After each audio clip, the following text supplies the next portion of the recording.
हमने देखा है कि किस तरीके से सरकार ने जो कदम उठाने की ज़रूरत थी वो नहीं उठाए हैं। सुप्रीम कोर्ट ने कहा है कि जिनके पास राशन कार्ड नहीं है उन्हें तुरंत राशन दिया जाए। सरकार को असली मुद्दे की बात करनी चाहिए। सरकार आई ये कहकर कि हम भ्रष्टाचार हटाएंगे। जनसंख्या बढ़ रही है, लेकिन जनसंख्या में अगर बढ़ रही है तो जो लोगों को ज़रूरत है वो हमारे संवैधानिक अधिकारों को जो देने की काम लोकतंत्र में सरकार को करना है, उससे सरकार नहीं बच सकती है। लेकिन केवल ये कहने से कि हम विश्व गुरु हैं तो हम नहीं बन जाएंगे। ग्लोबल हंगर इंडेक्स आया है जिसमें हमारे देश में जो भूख की और कुपोषण की स्थिति है उसके ऊपर जो आंकड़ा हमारे देश का आया है वो बहुत ही अलार्मिंग और भयंकर रैंक आई है हमारे देश की। और इसमें अनफॉर्चुनेटली सरकार ये कह रही है कि वो इंडेक्स ठीक नहीं है। और आज जो हम लोगों ने प्रेस कॉन्फ्रेंस करी वो यही बात कहने के लिए है कि आप आंकड़े ना भी देखना चाहें, आप जाइए एक किसी भी बस्ती में चले जाइए, आज देश की किसी भी गांव में चले जाइए, आप देख लीजिए कि किस तरह से लोगों को खाने के लिए बिल्कुल समस्या हो रही है। भूख कितनी बढ़ी हुई है, कुपोषण कितना बड़ा है बच्चों में भी और लोगों में भी। और ये जो पूरी बात है ये एकदम से नहीं हुई है। हमने देखा है कि किस तरीके से सरकार ने जो कदम उठाने की ज़रूरत थी वो नहीं उठाए हैं। ये ज़रूर बात है कि कोविड के through PDS national food security act जो है वो लोगों के लिए एक लाइफलाइन बना है। और साथ ही में प्रधानमंत्री गरीब कल्याण अन्न योजना भी जो चलाई गई वो भी लोगों के लिए बहुत ही मददगार साबित हुई, भूख से जो पीड़ित थे लोग उनके लिए। लेकिन ये बात स्पष्ट है कि दोनों ही चीज़ें PDS और प्रधानमंत्री गरीब कल्याण अन्न योजना केवल उन्हीं परिवारों को मिली, उन्हीं लोगों को मिली जिनके पास राशन कार्ड है। ऐसे हमारे देश में करोड़ों परिवार हैं जिनके पास राशन कार्ड नहीं है लेकिन वो गरीबी रेखा से नीचे रहते हैं, हाशिए पर रहते हैं। और क्योंकि कोटे भर गए और क्योंकि आपकी जो सेंसस है वो वापस हुआ नहीं है 2011 के बाद, उनमें से किसी को भी राशन कार्ड नहीं मिला है और उनके पास गेहूं चावल जो PDS में मिलता है वो भी नहीं पहुंच रहा है। तो सुप्रीम कोर्ट ने भी इस बात का जो है कॉग्निसेंस लिया है।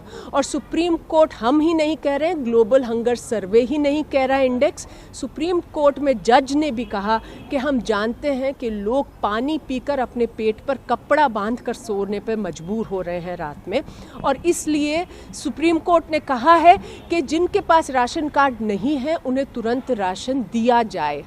और ये समझना होगा कि सरकार यदि चाहती है कि सही से इंडेक्स के अंदर भारत का नंबर आए तो ठीक एडिक्वेट एक्शन लेना होगा। इंडेक्स तो मानती नहीं ना। सरकार इंडेक्स नहीं मानती इसका मतलब ये नहीं है कि भूख नहीं है। सरकार इंडेक्स नहीं मानती इसका मतलब ये नहीं है गरीबी नहीं है। तो इसलिए बहुत ज़रूरी है कि सरकार इन सब चीज़ों को छोड़े कि ये कोई इंडेक्स आया है, हमारा नाम खराब होने के लिए आया है, और जो वास्तविक बात है, जो कोर्ट्स कह रहे हैं, सुप्रीम कोर्ट कह रहे हैं सरकार को, जो लोगों को देखने पर समझ में आ रहा है। आप ये समझ लीजिए कि कोविड से पहले जो असंगठित क्षेत्र में लोग काम कर रहे थे, अगर कोई 10,000 रुपये महीना कमाते थे, वो आज आपको बताएंगे कि आज 2,000 कमाने भी मुश्किल हो रहे हैं। तो ऐसे में कहाँ से लोग कमाएंगे, कहाँ खिलाएंगे अपने आप को और अपने बच्चों को? तो कुपोषण और भूख तो बढ़ेगा ही, उसमें किसी इंडेक्स को भी देखने की ज़रूरत नहीं है। देखिए, अगर प्रायोरिटी धर्म की लड़ाई को बढ़ाना है तो वो ही बढ़ेगी, और सरकार को भी इसका फिर जवाब देना ही होगा, क्योंकि लोग तो कितनी देर तक भूखे रहेंगे और अपने बच्चों को भूखा रखेंगे। तो इसलिए बहुत ज़रूरी है कि सरकारें इस तरीके की बातें ना करें कि ये गलत इंडेक्स हैं और ये हमें बदनाम करने के लिए इंडेक्स बनाए जा रहे हैं, और तथ्य देख लें कि ज़मीन पे क्या हो रहा है और उसके ऊपर एक्शन रखें। देखिए, सेंसस होता है हमारे देश में हर 10 साल पे। इस बार कोविड के कारण सरकार ने 2021 में कहा कि हम नहीं कर रहे अभी सेंसस, लेकिन अब हम 2022 के अंत में बैठे हैं और अभी भी जो सुप्रीम कोर्ट में एफिडेविट दिया गया है सरकार के द्वारा, वो कह रहा है कि हमने फिक्स नहीं करा कि कब सेंसस होगा। आप सेंसस ही नहीं करेंगे, जनसंख्या बढ़ी भी, गरीब परिवारों की संख्या बढ़ी भी, सरकार के पास ना डेटा होगा, ना लोगों के पास डेटा होगा और ना ही लोगों तक लाभ पहुंचेंगे जो ज़रूरत है, तो जिससे कि उन्हें भूख का सामना ना करना पड़े। उसके बावजूद उस ऑर्डर को आए हुए भी 1.5 साल होने वाला है, आज तक ऐसे किसी परिवार को, किसी इंसान को राशन नहीं मिल रहा है केंद्र सरकार द्वारा राशन NFSA के तहत, जो कि उन्हें राशन पहुंच सके। देखिए, प्रायोरिटी सरकार की बहुत क्लियर होनी चाहिए है। जिस देश में इस तरीके की गरीबी है और सर्वे पे सर्वे बता रहा है कि कितने करोड़ों लोग कोविड के थ्रू गरीबी रेखा के नीचे धकेल दिए गए हैं। इकोनॉमिक रिसेशन कोई ऐसा नहीं है कि छुपा है, ग्लोबली भी चल रहा है, हमारे देश में भी चल रहा है, लेकिन केवल ये कहने से कि हम विश्व गुरु हैं तो हम नहीं बन जाएंगे। जनसंख्या बढ़ रही है, लेकिन जनसंख्या में अगर बढ़ रही है तो जो लोगों को ज़रूरत है वो हमारे संवैधानिक अधिकारों को जो देने की काम लोकतंत्र में सरकार को करना है, उससे सरकार नहीं बच सकती है। ऐसी तो बहुत सारी चीज़ें होती हैं, हर एक चीज़ पे अगर सरकार कह देगी हम काम ही नहीं करेंगे तो फिर सरकार इस्तीफ़ा दे दे, क्योंकि अगर सरकार इसको रिजॉल्व नहीं कर सकती इश्यूज़ को तो सरकार का क्या फ़ायदा है फिर। तो ये बात नहीं हो सकती कि देशों में सेंसस होना बंद हो जाएगा क्योंकि सवाल उठ रहे हैं। सरकार को जो अपना काम है, सेंसस का काम है, वो करना ही होगा, और नहीं तो सरकार बहुत क्लियर है कि सरकार is Fehling in its duty. Ma'am, मगर जिस तरीके से अभी ये इंडेक्स आया है तो उसका दोष भी जो है मुस्लिमों पे मढ़ा जा रहा है कि भाई वो इतनी तादाद में बच्चे पैदा करते हैं, इसलिए मोहन भागवत नियंत्रण कानून जो है ला मांग कर रहे हैं।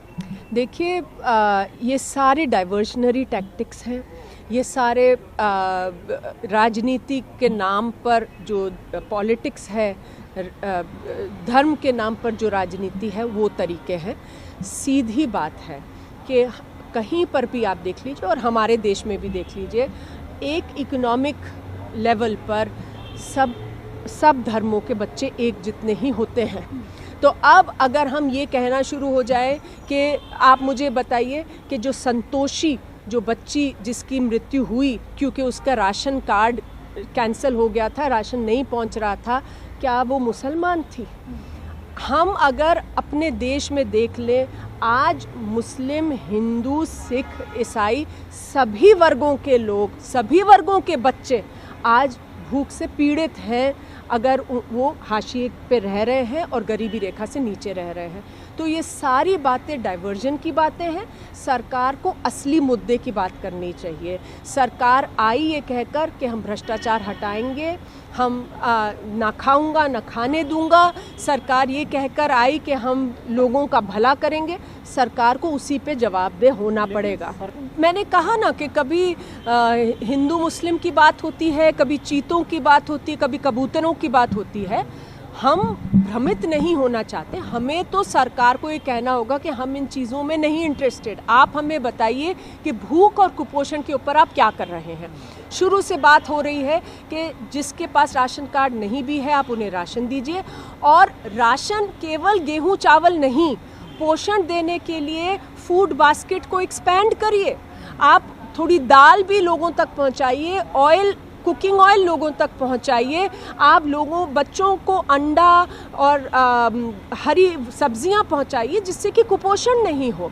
इन सब चीज़ों के ऊपर बात करनी है हमें चीते और कबूतरों के ऊपर बात नहीं करनी, ना ही हिंदू मुस्लिम पर बात करनी है। ये सारी बातें गुमराह करने के लिए है। तो सरकार का काम होता है कि वो भ्रष्टाचार को रोके, और ये तो सरकार ही ऐसी है, भारतीय जनता पार्टी, जो आई ही ये कहकर कि हम भ्रष्टाचार विरोधी सरकार हैं।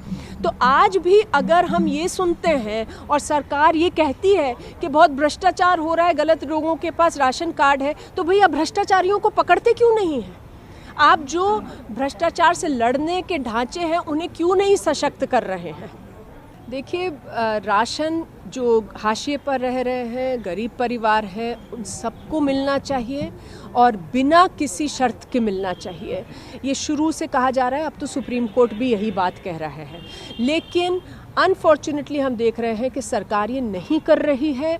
आज नेशनल फूड सिक्योरिटी एक्ट के तहत प्रायोरिटी और नॉन प्रायोरिटी राशन कार्ड्स हैं, केवल लाल, पीला, हरा, नीला सब हटा दिए गए हैं, लेकिन सरकार कम से कम लोगों को राशन कार्ड तो दे और ऐसे लोगों को जिनको राशन की ज़रूरत है, जो कि भूख से पीड़ित हैं, लेकिन हम देख रहे हैं कि उन्हें ना राशन कार्ड दिया जा रहा है और ना ही राशन मिल रहा है। तो फ़ायदा क्या हो रहा है फिर इस तरीके के प्रणाली का? इसके बावजूद कि सुप्रीम कोर्ट बार बार फटकार लगा रही है सरकार को और कह रही है कि आप राशन पहुंचाइए। देखिए, हमने आज जो ये प्रेस कॉन्फ्रेंस की है ये इसीलिए की है कि सरकार पे दबाव बनाना ही होगा, कि सरकार को समझना है ये बात। ये केवल कह के कि ग्लोबल हंगर इंडेक्स को हम नहीं मानते, हम और किसी इंडेक्स को नहीं मानते, नहीं चलेगा। और मैं नहीं कह रही हूँ कि सरकार ने कोई कदम नहीं उठाया है। प्रधानमंत्री गरीब कल्याण अन्न योजना के तहत जो एक्स्ट्रा 5 किलो राशन मिल रहा है राशन कार्ड धारियों को, वो उनके लिए बहुत महत्वपूर्ण है, लेकिन वो केवल राशन कार्ड धारियों को मिल रहा है। तो ऐसे लोग जिनके पास राशन कार्ड नहीं है, उन्हें ना तो राशन मिल रहा है पीडीएस के तहत और ना ही पीएमजीकेवाई के तहत। तो ऐसे लोगों को भी इंक्लूड करने की ज़रूरत है। वो भूख से प्रताड़ित हैं।